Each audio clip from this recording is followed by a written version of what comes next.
ये सिर्फ नाम नहीं है। जैसे माँ एक नाम नहीं होता, माँ एक फीलिंग होती है, एक भावना है, एक जुड़ाव है। तो कहीं ना कहीं भारतवर्षियों में वो राम है।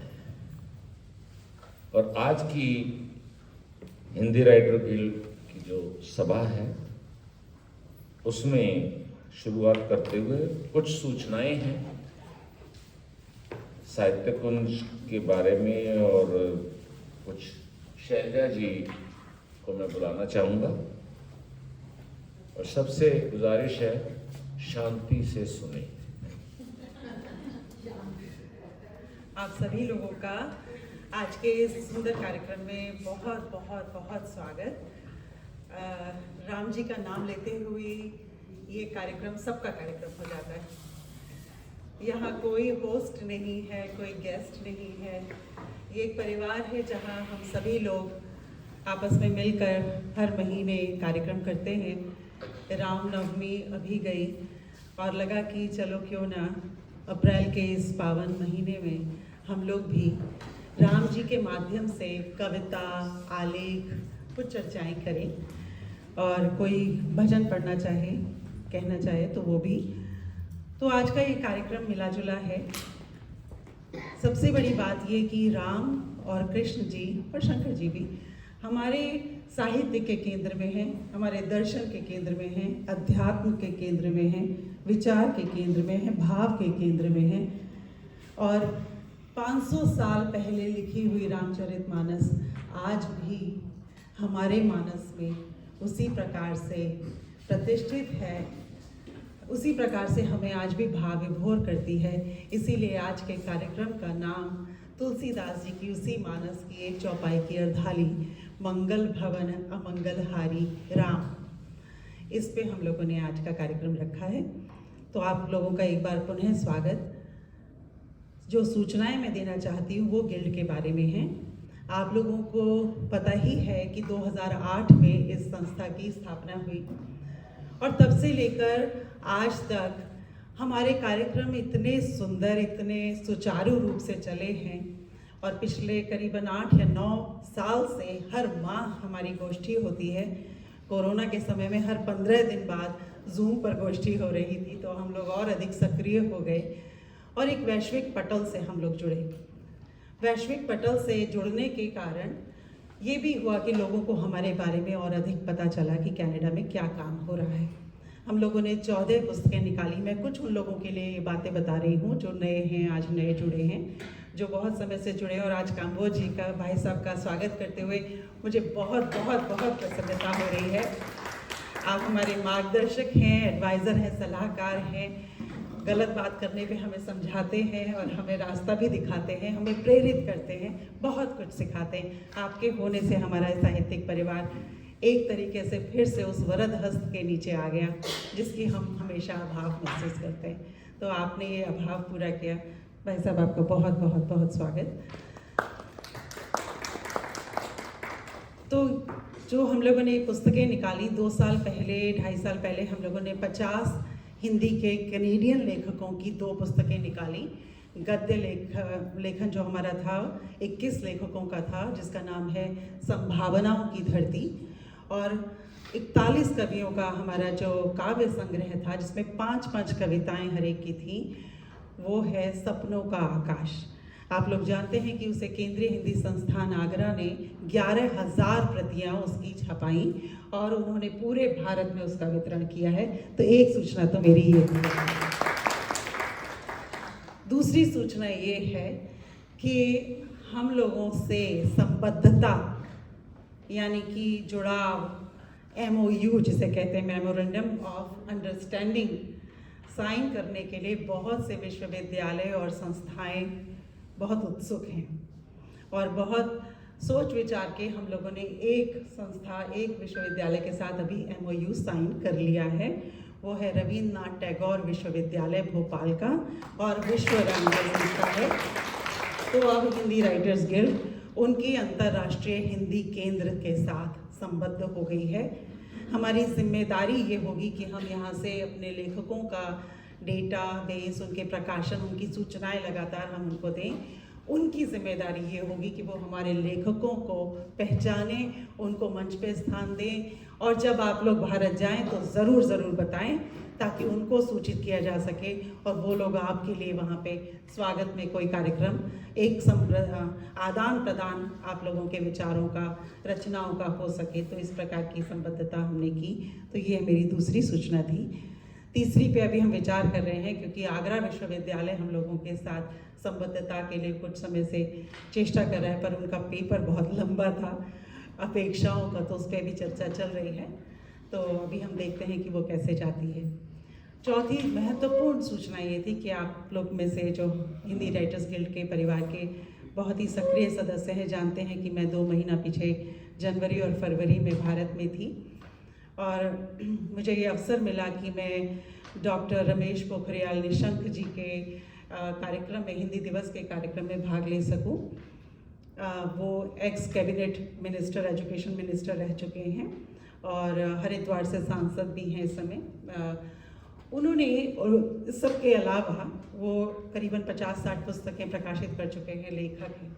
उन्होंने एक लेखक ग्राम की परियोजना बनाई। लेखक ग्राम की योजना के बारे में उन्होंने बताने के लिए कि हम लोग, बहुत से बाहर के लोग थे, लेखक थे, उन सबको वो हमें ले करके गए लेखक ग्राम, और उनका लेखक ग्राम करीबन 70% बन चुका था जब हम लोग गए। तो वहाँ पे कमरा है, आप उस कमरे को रेंट कर सकते हो, उसके साथ जुड़ा हुआ एक किचनेट जैसा भी है, छोटी सी, आप अपना गैस वगैरह लगा देंगे। एक बड़ी कैंटीन है और बहुत ही सुंदर जगह है ये। हरिद्वार से देहरादून के बीच पहाड़ियों से घिरा हुआ बहुत सुंदर स्थान है। आप उसमें जाकर 7 दिन, 15 दिन, 1 महीना, 2 महीना रहना चाहें तो उनसे बातचीत करके, लगभग जब समाप्त हो जाएगा तो उसका लिंक आदि वो शेयर करेंगे। पर उन्होंने कहा कि आप अभी से कह दें, क्योंकि आप लोग 4-4, 6-6 महीना पहले टिकट बुक करते हैं अपने जाने के लिए भारत, तो कोई भी जा कर के वहाँ पे रहना चाहे तो उनके लिए सुविधा होगी कि आप लोग अपना लेखन कर सकते हैं। और कभी कभी ऐसा भी हो सकता है कि 2-3 देशों से अगर एक समय में लोग आ रहे हैं तो वहाँ पे परिचर्चा, संवाद इत्यादि करवाया जा सके। तो राइटर्स विलेज की जो कल्पना बहुत सारे पश्चिमी देशों में है, उसी का शायद एक जगह और कहीं पर भी है, ये मैंने सुना है। लेकिन मैं जब वहाँ पे गई तो कमरे आदि, व्यवस्था आदि देख करके बहुत अच्छा लगा, और लगा कि हम लोग वहाँ पे जा कर के कुछ समय के लिए रह सकते हैं, अगर हम लोगों को कुछ इस प्रकार से मन करे कि हम लोग रूम ऑफ योर ओन। आपको याद होगा कि ये बड़ी ही प्रसिद्ध होती है, रूम ऑफ वंस ओन, जो कहानी लिखी गई थी, तो उसी तरीके से वो कमरा आपका होगा। ये एक चौथी सूचना थी। इसके अलावा आप लोग जानते ही हैं कि साहित्य कुंज के बारे में बताने के लिए आज सुमन कुमार घई जी, जो उसके संपादक हैं, जो लगभग पिछले 19-20 साल से तो निकल रही है, वो नहीं है। सिर्फ इतना कहना चाहती थी कि हर 15 दिन के बाद sahitykunj.net कनाडा की अपनी पत्रिका निकलती है। भारत के बहुत से लेखक उसमें लिखते हैं, बहुत तरीके के लेखन होता है, आप उसमें जाके पढ़ें। अभी मुझे कुछ सुंदर पढ़ने को मिला था। डॉक्टर पद्मा हैं एक, जो कि साहित्य, दक्षिण का साहित्य, दक्षिण के मंदिरों के बारे में, उसके बारे में वो लिख रही हैं। तिरुप्पावे के बारे में उन्होंने लिखा। तो हम लोग राम को, कृष्ण को, शंकर को जैसे जानते हैं, उस दूसरी तरफ अय्यप्पा, मुनिरगन, क्या जो शब्द है, मुरुगन, राइट, उस तरीके के नाम जो हमें पता नहीं है, उनके बारे में भी हम जान सकते हैं। तो ये कुछ सूचनाएं थी आज के लिए। तो लेखक ग्राम और हिंदी राइटर्स गिल्ड, इन दोनों के बारे में जो आगे बढ़ने की सूचनाएं हैं, आशा है कि आपको दोनों ही सूचनाएं अच्छी लगी होंगी, और sahitykunj.net पर आप भेज भी सकते हैं, पढ़ भी सकते हैं। बहुत बहुत धन्यवाद। और एक बात बता दूं, हिंदी चेतना, जो कि उससे भी पहले से 25 वर्षों से कनाडा से निकल रही है, भाई साहब कांबोज जी उसके संपादक हैं, सह संपादक हमारी कृष्णा जी हैं, तो दोनों जने ही यहाँ बैठे हैं। और त्रैमासिक पत्रिका है, श्याम त्रिपाठी जी ने अकेले हाथ इस पत्रिका को यहाँ तक वो लेकर आए। मेरी बहुत इच्छा थी कि आज त्रिपाठी जी भी आते, राम उनके प्रिय विषय हैं, पर वो फ़ोन ही नहीं उठा रहे जी, तो इस कारण मैंने बहुत 2-3 बार कोशिश की, फिर छोड़ दिया। लेकिन राम उनके प्रिय विषय हैं, तो आज हम त्रिपाठी जी को भी इस बहाने याद कर ले रहे हैं। और विक्रांत जी और काम्बोज जी हमारे दो बड़े लोग यहाँ बैठे हैं, तो कार्यक्रम बढ़िया ही चलेगा। और संचालन का काम हमारे डॉक्टर नरेंद्र ग्रोवर जी के कुशल हाथों में है। आपका स्वागत है ग्रोवर जी। चलिए एक बार सभी बोलेंगे जय श्री राम। जय श्री राम। दूसरी बार फिर बोलेंगे जय श्री राम। जय श्री राम। जोर से बोलो जरा, जय श्री राम। जय श्री राम। आज रामनवमी के उपलक्ष्य में, जैसा कि शैलजा जी ने बताया और कुछ और सूचनाएं दी, सबसे पहले मैं आमंत्रित करूंगा नन्हे नन्हे नव, नव मीन्स नया, राइट। तो नव को मैं बुलाना चाहूंगा जो एक राम भजन प्रस्तुत करेंगे। तालियां। जय श्री राम।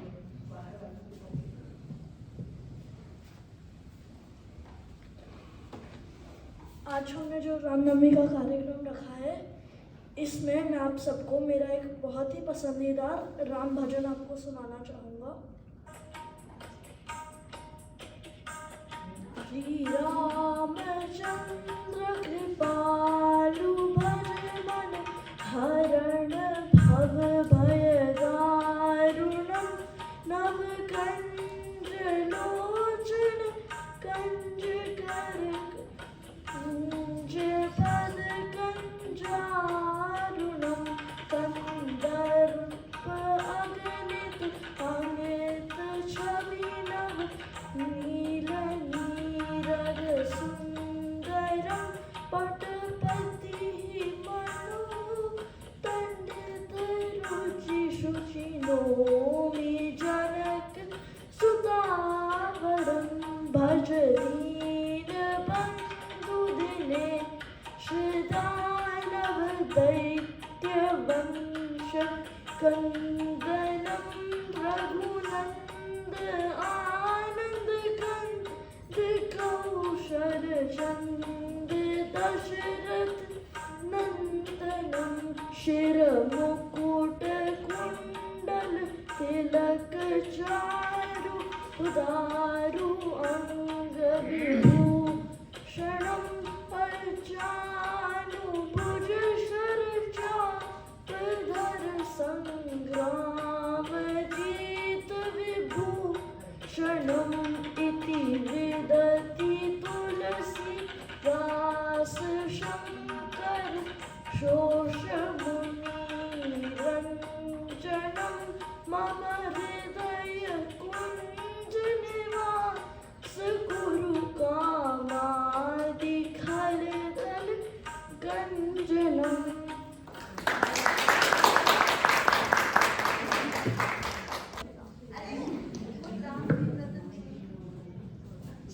आज के इस कार्यक्रम की इससे अच्छी शुरुआत हो नहीं सकती।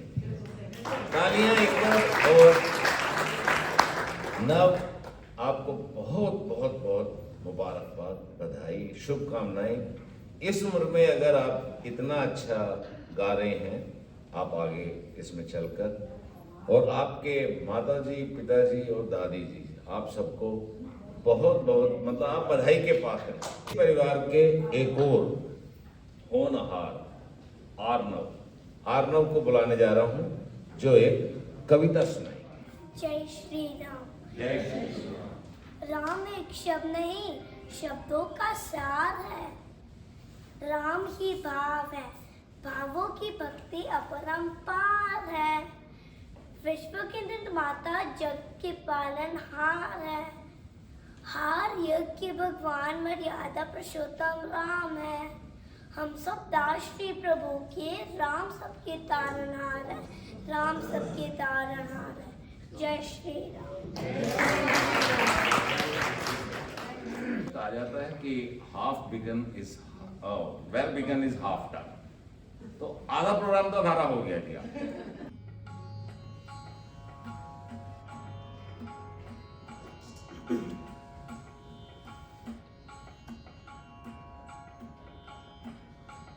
गायो जी मैंने राम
राम रतन धन पायो। सत की नाव खेवटिया सतगुरु, सत की नाव खेवटिया सतगुरु, भवसागर तर आयो पायो जी मैंने, भवसागर तर आयो पायो जी मैंने, राम रतन धन पायो पायो जी मैंने, राम रतन धन पायो। मीरा के प्रभु गिरधर नागर, मीरा के प्रभु गिरधर नागर, हरख हरख जस गायो पायो जी मैंने, हरख हरख जस गायो पायो जी मैंने, राम रतन धन पायो पायो जी मैंने, राम रतन धन पायो पायो जी मैंने, राम रतन धन पायो। देखिए, राम और प्रभु के नाम की शक्ति इतनी होती है कि आज ये लाइब्रेरी जो है एक मंदिर सा बन गया है। तो और ये देखिए, अगर आपने कल की खबर देखी हो, दुबई में जहाँ पर कभी बरसात नहीं हुई, एक मंदिर का स्थापना हुई है और जैसे जल थल हो गया वहाँ पे, उनको मैनेज नहीं कर पा रहे। तो अब आज के लोग हैं नहीं मानते, तो उनकी प्रॉब्लम है, हमारी तो श्रद्धा सब। नमस्कार और सबको राम राम और बहुत बहुत नवरात्रि की बधाइयाँ, शुभकामनाएं। और बड़ी खुशी की बात है कि हम लोग इस तरह से स्वतंत्र होकर इस तरह से अपना उत्सव मना सकते हैं। हमको तो ये बात बहुत बड़ी लगती है। आवाज़ नहीं आ रही?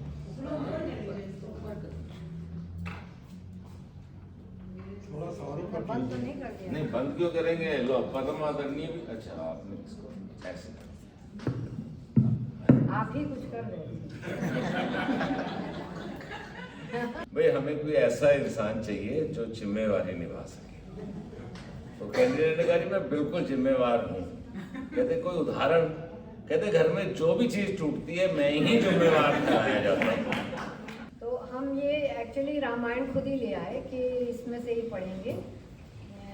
रामचंद्र जी के जो प्रकट होने की वो है बात, उसको पढ़ने की कोशिश कर रहे हैं। कोई नई बात नहीं है, शायद बहुत सारे लोगों को तो पूरा स्मरण ही होगा, पर लेकिन हम इसको पढ़ के ही पूरा करेंगे।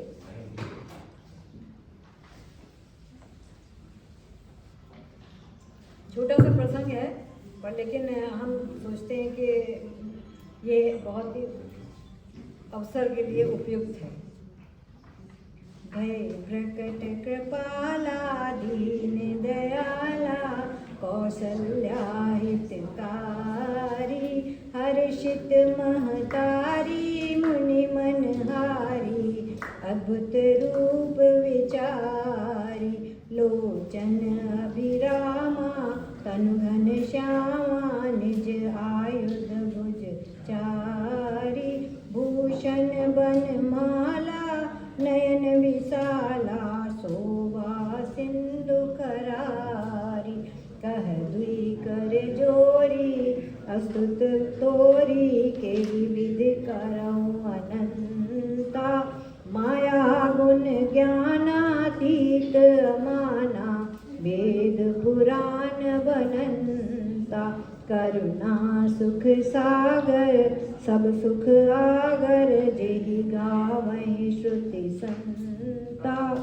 सो मम हित लागी जन अनुरागी, भयउ प्रकट श्रीकंता, ब्रह्मांड निकाया निर्मित माया, रोम रोम प्रतिवेद कहे, मम उर सोबासी यह उपहासी, सुनत धीर मति थिर न रहे, उपजा जब ज्ञाना प्रभु मुस्काना, चरित बहुविध कीन कथा सुना सुहाई, मातु बुझाई जेहि प्रकार सुत प्रेम लय। माता पुनि बोली सुमति डोली, तजहु तात यह रूपा। कीजे शिशुलीला अति प्रियशीला, यह सुख परम अनूपा। सुनि वचन सुजाना रोदन ठाना, होई बालक सुरभूपा। यह चरित जे गावई हरिपद पावई, ते न परई भवकूपा।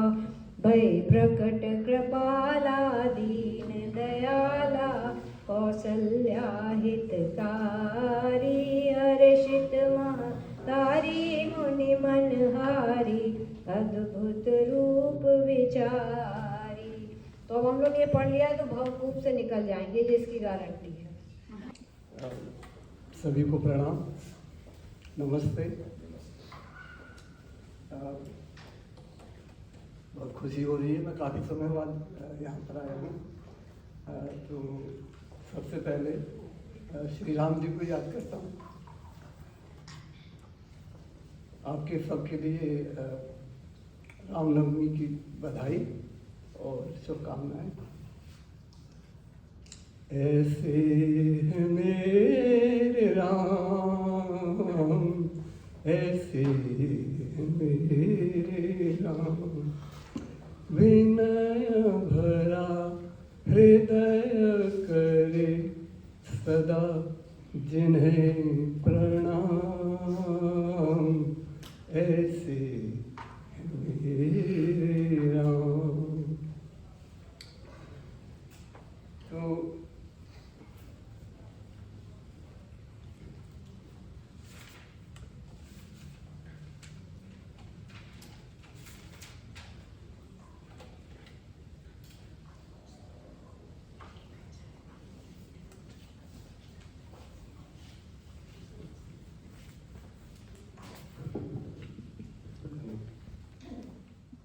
क्यों आए? क्योंकि धर्म की पुनर्स्थापना करने के लिए ही वो आए थे। तो क्यों आए थे? क्योंकि उस समय भी, चाहे त्रेता युग भले ही हो, उस समय भी अधर्म का बोलबाला हो रहा था और धर्म का ह्रास। तो वो धर्म की पुनर्स्थापना हम कहते हैं, उसके लिए आए थे। लेकिन उसके पीछे जो था, जिसका कि हमें इतना पता नहीं है और नहीं कहा जाता है, वो है कि उन्होंने अधर्म का विनाश किया था। अधर्म के विनाश के बिना धर्म की पुनर्स्थापना नहीं हो सकती है। तो धर्म है क्या?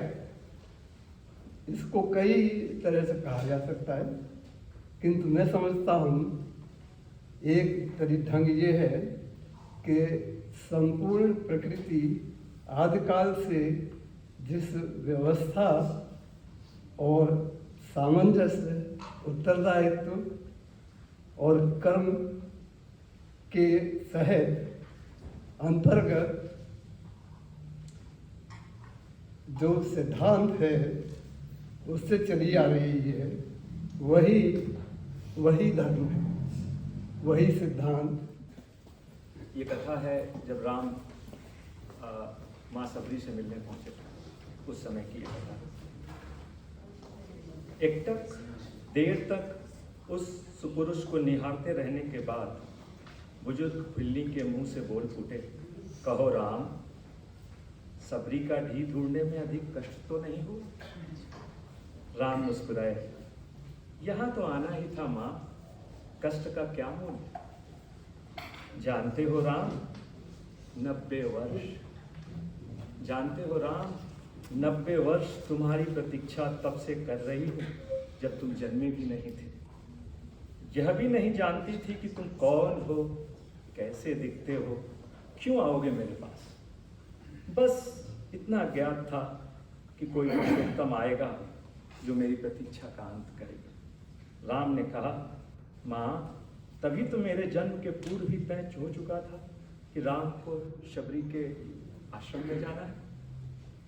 एक बात बताऊं प्रभु, मुझे भक्ति के दो भाव मालूम है। पहला मरकट भाव, दूसरा मार्जर भाव। बंदर का बच्चा अपनी माँ की पेट से चिपका रहता है, उसे लगता है सबसे अधिक भरोसा माँ पर होता है, उसे शक्ति से पकड़े रहता है। भक्ति का एक भाव है, भक्त ईश्वर को दिन भर रात पकड़े रहता है, सोचता है उससे उसका कल्याण होगा। पर प्रभु मैंने वो भाव नहीं अपनाया। मैं तो उस बिल्ली के बच्चे की भांति थी जो अपनी माँ को पकड़ता ही नहीं, बल्कि निश्चिंत बैठा रहता है कि माँ है ना, बस स्वयं ही मेरी रक्षा करेगी। माँ सचमुच उसे अपने मुंह में टांग कर घूमती है। मैं भी निश्चिंत थी कि तुम आओगे ही, तुम्हें क्या पकड़ना। राम मुस्कुरा कर रह गए। बिल्ली एक व्यंग के तरीके मुस्कुराते हुए प्रेम भाव में बोली, सोच रही हूं कि बुराई में भी तनिक अच्छाई छिपी होती है ना। कहां सुदूर उत्तर के तुम राजा, कहां घोर दक्षिण की मैं बिल्ली। तुम प्रतिष्ठित रघुकुल के भविष्य, मैं वन की बिल्ली। यदि रावण का अंत न करना होता तो तुम कहां से आते। रावण गंभीर हुए, बोले मां तुम भी भ्रम में पड़ गई। राम क्या रावण का वध करने आया है? मेरा भाई लक्ष्मण अयोध्या से अपने पैर से तीर चलाकर रावण का संहार कर गए। राम हजारों कोस चलकर इस गहन वन में केवल तुमसे मिलने आया है मां, ताकि हजारों वर्ष बाद जब कोई भारत के अस्तित्व पर प्रश्न खड़ा करे तो इतिहास चिल्लाकर उत्तर दे, इस राष्ट्र को एक क्षत्रिय राम ने और एक मां भिल्ली ने मिलकर रचा है। जब कोई भारत की परंपराओं पर उंगली उठाए तो काल उसका गला पकड़कर कहे कि नहीं, यही एकमात्र सभ्यता है जहां एक राजपुत्र वन में प्रतीक्षा करती एक दरिद्र वनवासिनी से भेंट करने के लिए 14 वर्ष का वनवास स्वीकार करता है। राम वन में बस इसलिए आया है ताकि युगों का इतिहास में लिखा जाए, उसमें अंकित हो कि सत्ता जब पैदल चलकर समाज के अंतिम व्यक्ति तक पहुंचती है, उसी को राम राज्य कहते हैं। राम वन में इसलिए आया है ताकि भविष्य स्मरण रखे कि प्रतीक्षाएं पूरी होती हैं। राम रावण को मारने पर नहीं आया मां, सबरी एक टक राम को निहारती रही। राम फिर से बोले, राम का वन यात्रा रावण युद्ध के लिए नहीं, राम की यात्रा प्रारंभ हुई है भविष्य के लिए आदर्श स्थापित करने के लिए। राम निकला है ताकि विश्व को बता सके कि मां ने अगर कोई अवांछनीय इच्छा भी व्यक्त कर दी, उसके लिए किसी को 14 वर्ष वनवास में जाना पड़े तो पुत्र चाहेगा। राम निकला है ताकि विश्व को ये बता सके कि अगर सीता का अपमान होगा तो वो मूल समूल नाश कर देगा उस देश का, उस सभ्यता का। राम आया है ताकि भारत को बता सके कि अन्याय का अंत करना ही धर्म है। राम आया है ताकि युगों को ये सिखा सके कि विदेशों में बैठे शत्रुओं का विनाश करने से पूर्व देश में बैठी हुई शूर्पणखाओं और खरदूषण का वध करना भी उपाय है। और राम आया है ताकि युगों को बता सके कि रावणों से युद्ध केवल राम की शक्ति से नहीं जीता जाता, बल्कि वन में बैठी हुई मां शबरी के आशीर्वाद से जीता जाता है। सबरी की आंखों में पानी, वो बोली, राम बेर खाओगे क्या? राम मुस्कुराए, बिना खाए जाऊंगा कि नहीं मां। सबरी अपनी कुटिया से झपोली में बेर लेकर आई और राम के समक्ष रखती है। राम और लक्ष्मण खाने लगे। मीठे हैं ना प्रभु? बोली मां, राम मां से बहुत दूर हूं, बहुत दिन से दूर हूं, यहां आकर मीठे और खट्टे का भेद भूल गया हूं मां, बस इतना समझ रहा हूं कि यही अमृत है। सबरी मुस्कुराई और बोली, राम सचमुच तुम मर्यादा पुरुषोत्तम हो। राम तुम मर्यादा पुरुषोत्तम।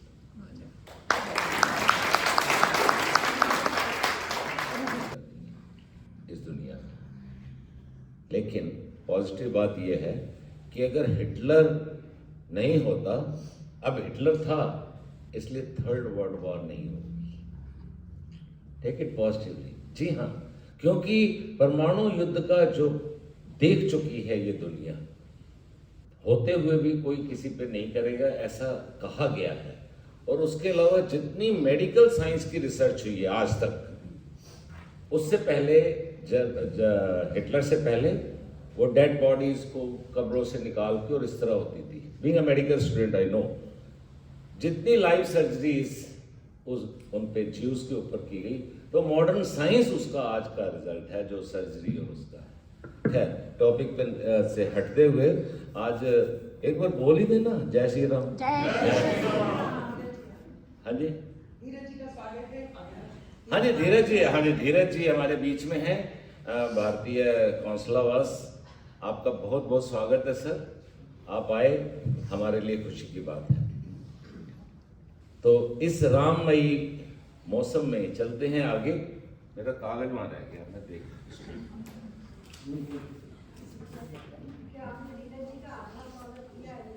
आधा स्वागत नहीं जी, मैं देखिए ऐसा होता है पूरे स्वागत आपके अच्छा उनके घर, देखिए इसीलिए मैंने एक को नवमी की बहुत सारी शुभकामनाएं। आज हम लोग पूरी राम कथा के कुछ डिफरेंट कोणों से देख रहे हैं और प्रसन्न हो रहे हैं और खुशी हो रही है कि हम उस देश की वासी हैं जहाँ पर राम का जन्म हुआ था।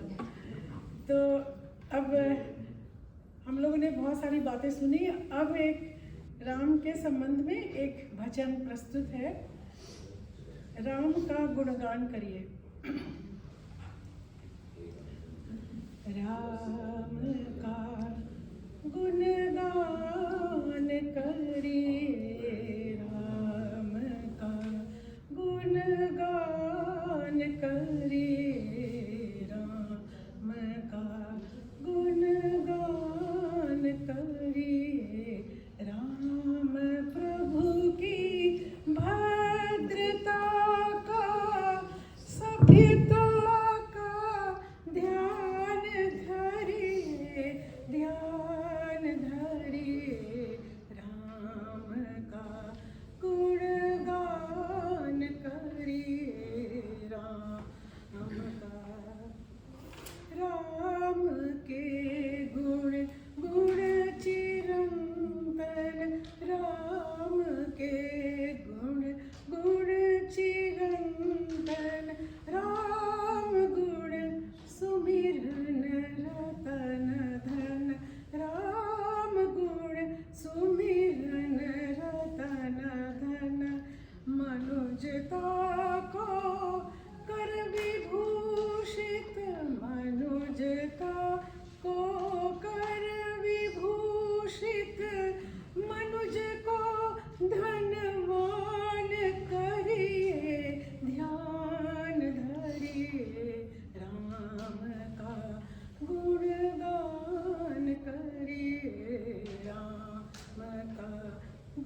सबको मेरा हार्दिक प्रणाम है।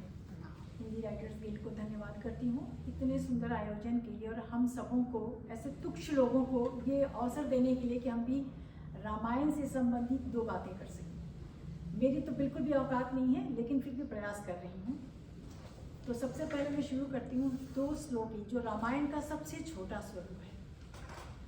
आदि राम तपोवनादि गमनम हत्वा मृग कांचनम वैदेही हरणम जटायुमरणम सुग्रीव संभाषणम बाली निर्दरणम समुद्र तरणम लंकापुरी दाहनम पश्चाद रावण कुंभकर्ण हननम एतद श्री रामायण। तो पूरी की पूरी रामायण इस 4 लाइन में समाहित है। तो चलिए, निश्चित रूप से जब भी रामायण का जिक्र होता है, हम सभी रामायण के बहुत सारे ऐसे जाने माने पात्र हैं। राम, सीता, जनक, दशरथ, मंदोदरी, रावण, कुंभकर्ण, कौशल्या, यहाँ तक कि कैकेयी और मंथरा के चरित्र का भी ध्यान करते हैं। लेकिन आज मैं बात करूंगी उर्मिला की। उर्मिला रामायण में लक्ष्मण जी की पत्नी के रूप में उपस्थित हैं। और शुरुआत करती हूँ मैं, मैथिली शरण गुप्त जी ने 4 लाइनें उर्मिला के बारे में लिखी हैं जो मेरे हृदय को छूती हैं। आलभ्य है अन्य चरित्र ऐसा, देखा नहीं धन्य पवित्र ऐसा, गंभीर भी उन्नत और दोष रहित, प्राचीन होकर भी नवीन। ये है उर्मिला का चरित्र।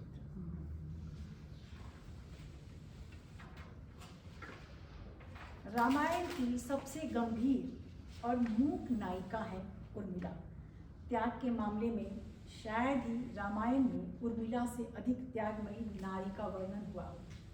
कर्तव्य निष्ठा, वचन निभाने वाली, निश्चल एवं सरल स्वभाव की नारी थी।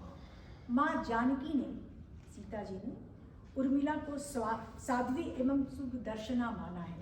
राजा विदेह की पुत्री थी ये। राजा विदेह यानी कि राजा जनक, शरीर में होके भी शरीर से विलग विदेह, उनकी पुत्री उर्मिला। जानकी सीता माता की छोटी बहन। पति के कर्तव्य को भी अपना सब कुछ समझती थी। पति के वचन के लिए स्वयं पति से 14 वर्ष तक दूर रहकर सन्यासिनी सा जीवन बिताया। जबकि लक्ष्मण जी अपने भाई और भाभी श्री राम जी और सीता जी के रक्षार्थ 14 वर्ष बन जाने का निर्णय लेते हैं, ये कहते हुए कि उर्मिला, मैं तुम्हारी देखभाल और रक्षा नहीं कर पाऊंगा।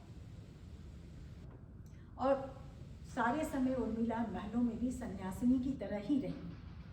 वह एक अच्छी पुत्री, बहन, संस्कारी, बहु व उत्कृष्ट चरित्र की सहनायिका थी। अपनी बहन सीता के लिए अपना संपूर्ण जीवन अर्पण करने को तैयार रहती थी और किया भी। उन्होंने रघुकुल की रीति और मर्यादा का पूरी तरह से पालन किया।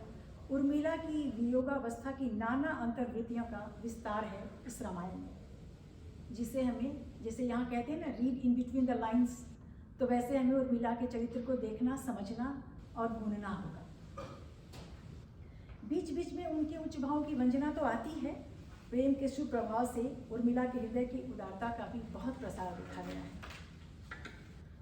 उर्मिला लक्ष्मण जी की पत्नी, सीता जी की बहन, महाकाव्य की सबसे उपेक्षित चरित्रों में से एक है, जिनके बारे में बहुत ही कम कहा सुना गया है। सीता जी तो वनवास में चली जाती हैं, किंतु उनकी छोटी बहन उर्मिला अयोध्या के उस अभिशप्त महल में ही रह जाती है। क्षमा चाहूँगी अगर मेरी किसी बात से आप लोगों की राय ना बनती हो, क्योंकि ये मेरा निजी नितांत अपनी सोच से मैं ये बात कह रही हूँ कि वो अभिशप्त महल में रह जाती हैं। उनकी मुस्कुराहटें, आशाएं और आनंद एक ही झटके में तिरोहित हो जाते हैं।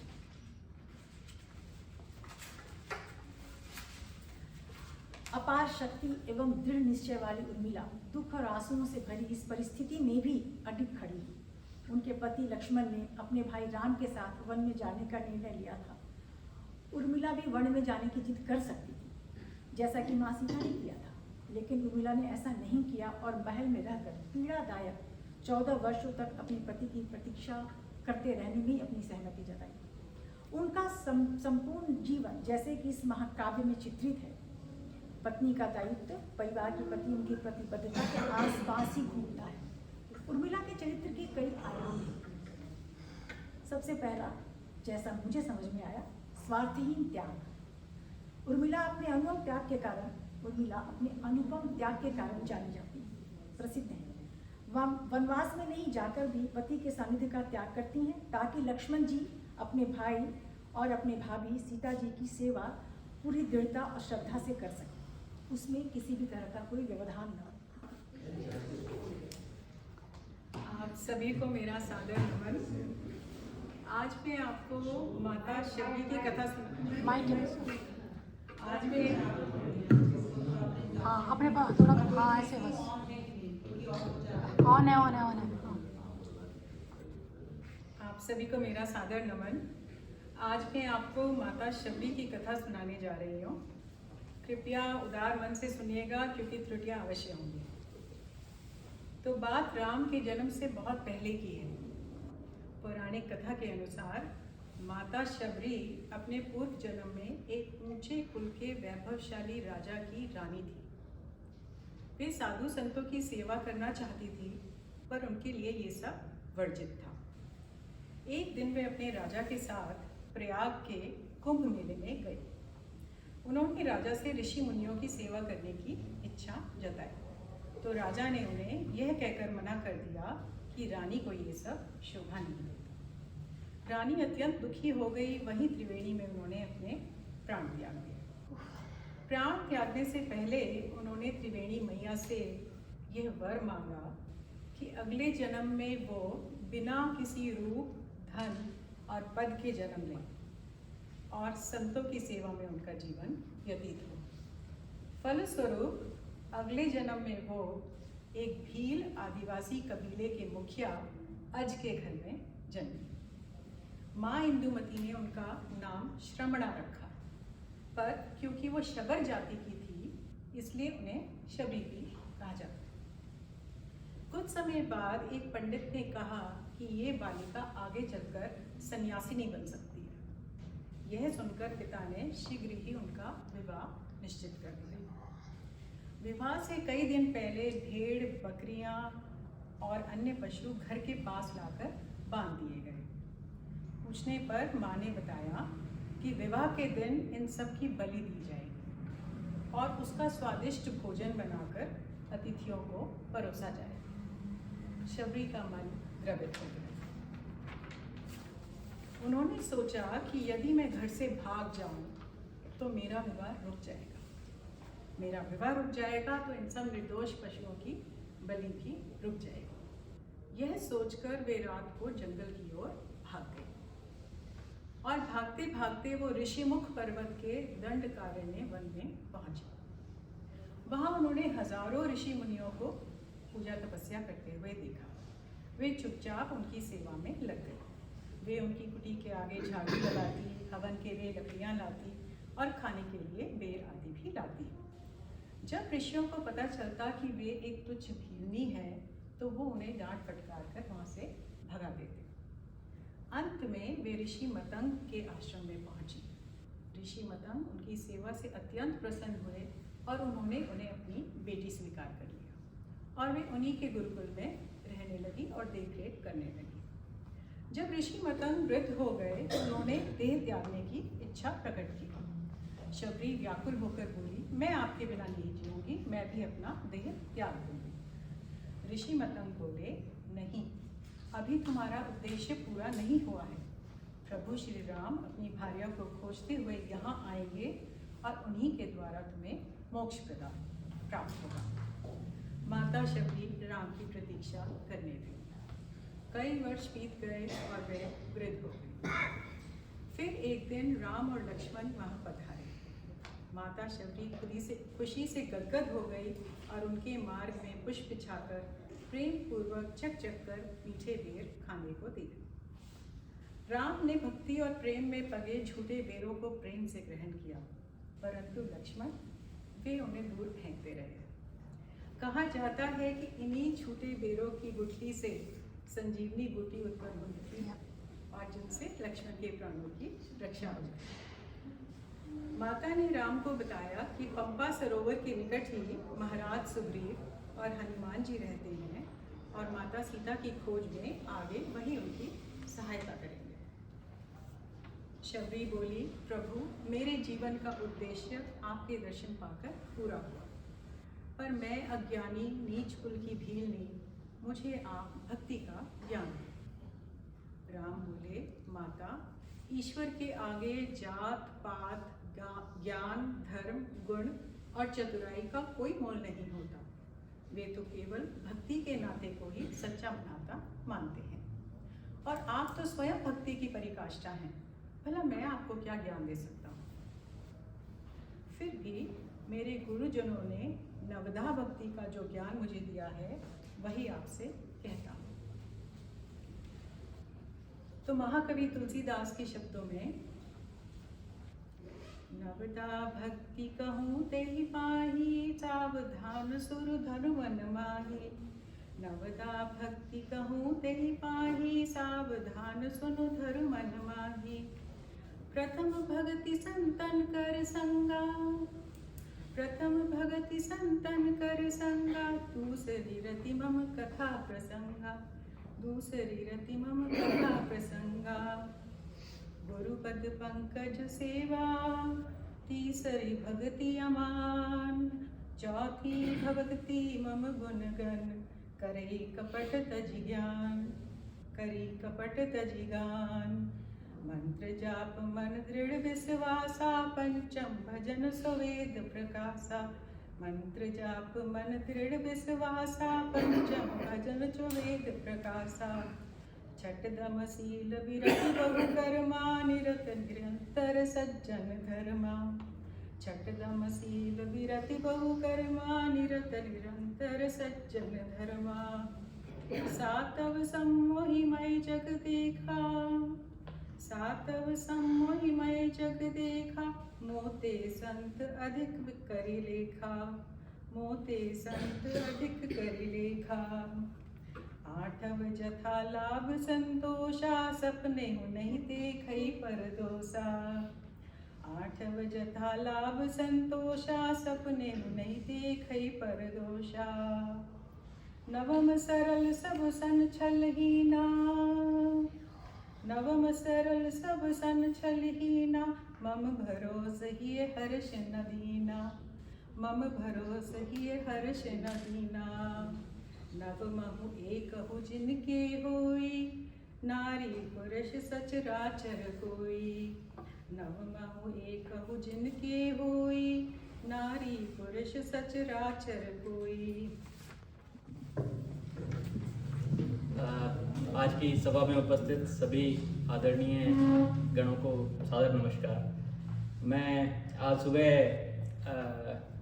डॉक्टर शैलजा जी से फ़ोन करके आज्ञा ले रहा था कि आज का जो इवेंट है, अगर आपकी आज्ञा हो तो हम दोनों अटेंड करना चाहेंगे और पर्सनल कैपेसिटी में करना चाहेंगे, क्योंकि बहुत बहुत स्वागत। कई नए चेहरे दिख रहे हैं और अभी मैंने देखा कि बहुत समय के बाद फिर से हमारे साथ जुड़ी। और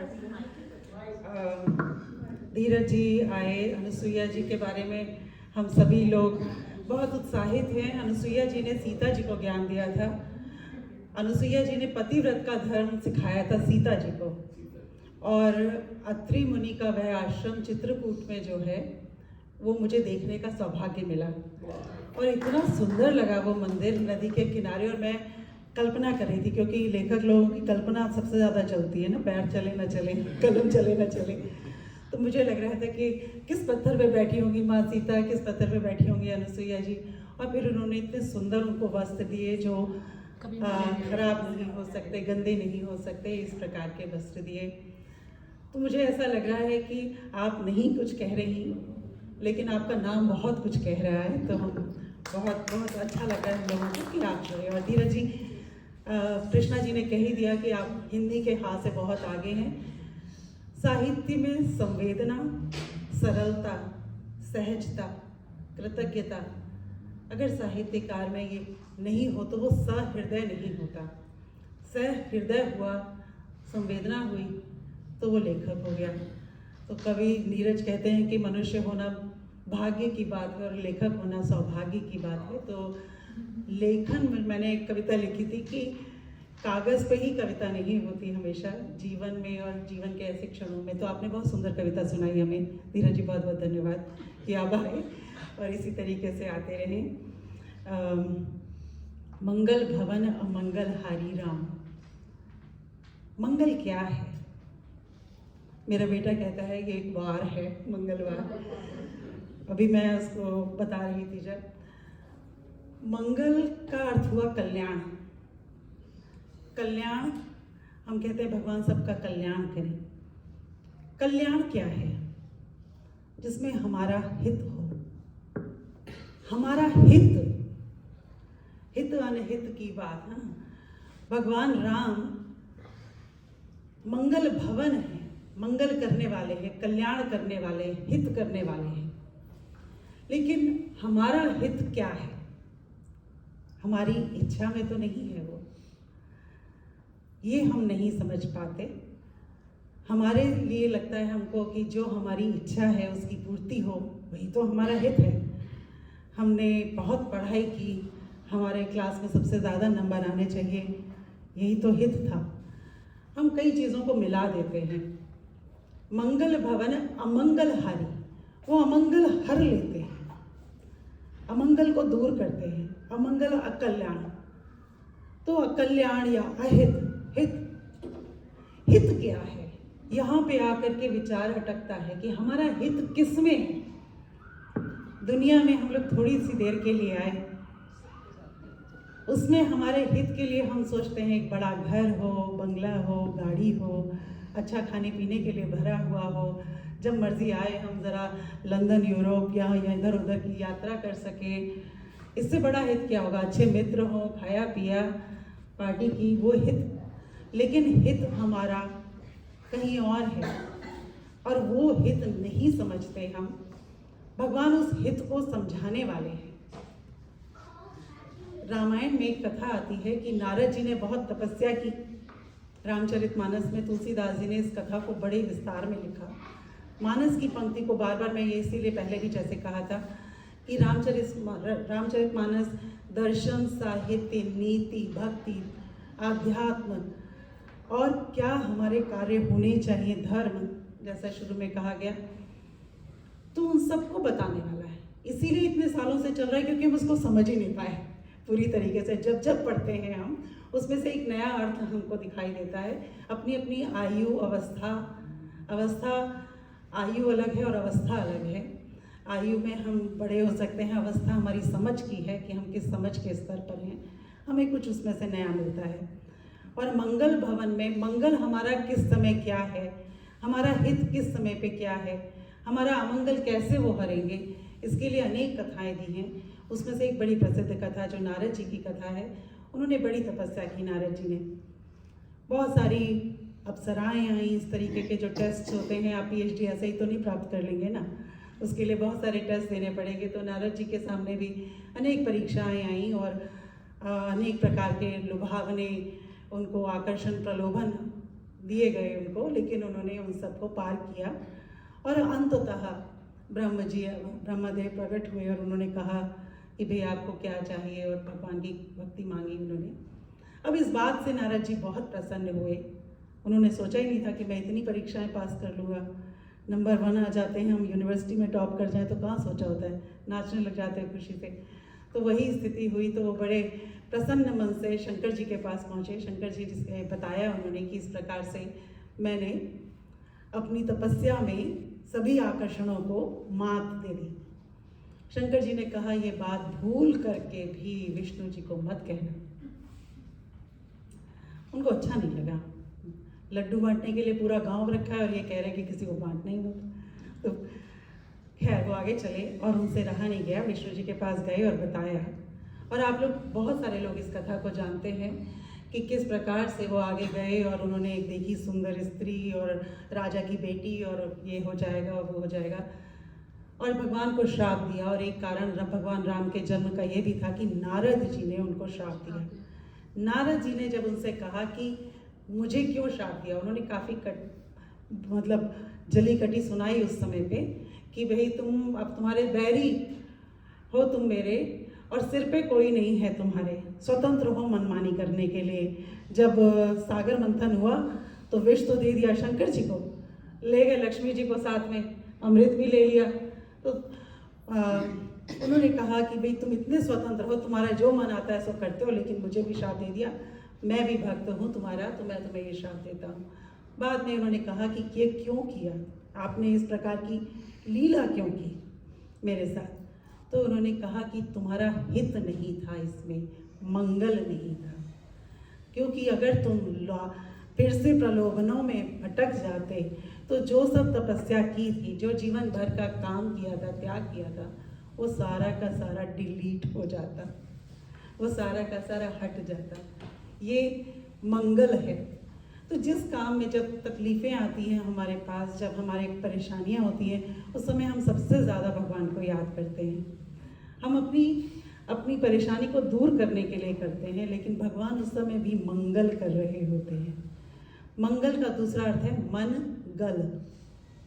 जहाँ मन गल जाता है, मन इच्छा का रूप, मन में हमारे अनेक विचार, अनेक भाव, जब मन गल गया, अहंकार गल गया, इच्छाएं गल गई, जब उसमें से सारे भाव गल गए, जब मैं हूं और मेरी देह का भान गल गया, इस देह से जुड़े हुए संबंधों का भान गल गया, इस देह ने क्या किया, मैं ये करता हूँ, मैंने ये प्राप्त किया, मैंने ये काम किया, जब वो मैं मिट गया, मन का मैं मिट गया, तब जाकर के मंगल हुआ। बड़ी लंबी घिसाई है, बड़ी लंबी रगड़ाई है। इस मन को गलाने के लिए ये रसरी आवत जाते भी वाली कहानी है।